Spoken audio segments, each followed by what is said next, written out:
And today I'm on the driving range and I have some alignment sticks set up sort of right down the middle of my ball position. I have one between my feet relative to the golf ball. And today's conversation is about low point, how to load as much power as we can in the backswing without drifting too far, controlling where I strike. Ideally, might go without saying, ball then turf is ideal. You definitely don't want turf before.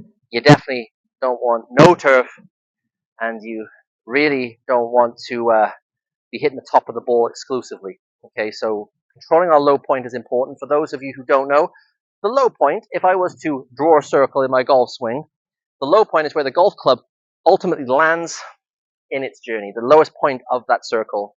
And we need to have that in the perfect place for every club to get the best out of it. Now, this is a 7-iron, and it's in that medium ground, okay?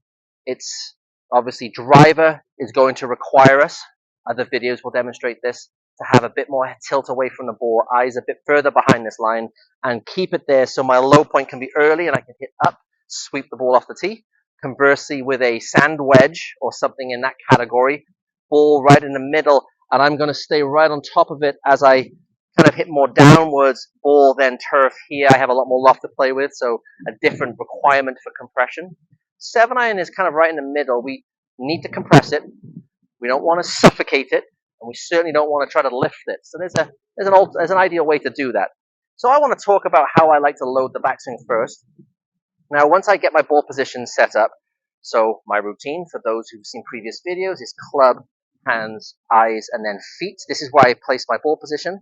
So I'm going to take a little step and a slightly bigger step. That gets the ball just ahead of center. That's good. My eyes start right behind the ball as it begins. I'm staring, at least in my perspective, at the back edge of that ball. That's good. Now, ultimately, I need to get my weight behind the ball as much as I can without swaying. Okay? So I need to coil upwards as I turn my hips. It's not just a turn. As you'll see, if I just turn my hips laterally, my head is a distance away from the golf ball. It's a lot of ground to make up. You'll get it right once in a while, but literally once in a while. We want to be a bit more consistent. Instead, as my takeaway is in shape, I'm starting to hinge. This moment here is when I want to feel like my hips, spine, they tend to coil up at this point. What's going to happen is as my weight shifts over to my right, the coil is going to keep me pretty close to where I started, over the back of the ball. The only difference being my weight is behind and loaded. So that's step number one. Take away, coil up and back. Okay?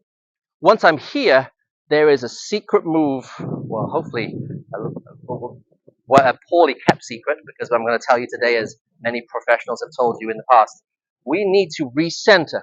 I need to get back over that golf ball. You can probably see with this alignment stick here, I'm going to get back over the golf ball before I unload and uncoil up and out this side. It's that centering move that's going to get me in a position to hit ball and then turf. And as I'm positioning myself to just turn, I can then focus purely on acceleration, which is going to be my height and distance. So, takeaway, coil up and back and center, coil up and through. See what happens.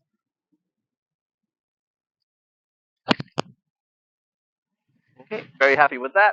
And if I come and bring the camera in, I may have caught that a little heavy, a little soon, but you will see that my divot is in front, or starting at the beginning of those lines and then exiting on the other side. So when it comes to the backswing, it's not purely weight shift, and it's not stay on your left side. There is a weight shift and a coil that's going to keep me behind the ball and over it. And it's being over the ball, being centered, is where you're going to have your consistency. Good luck.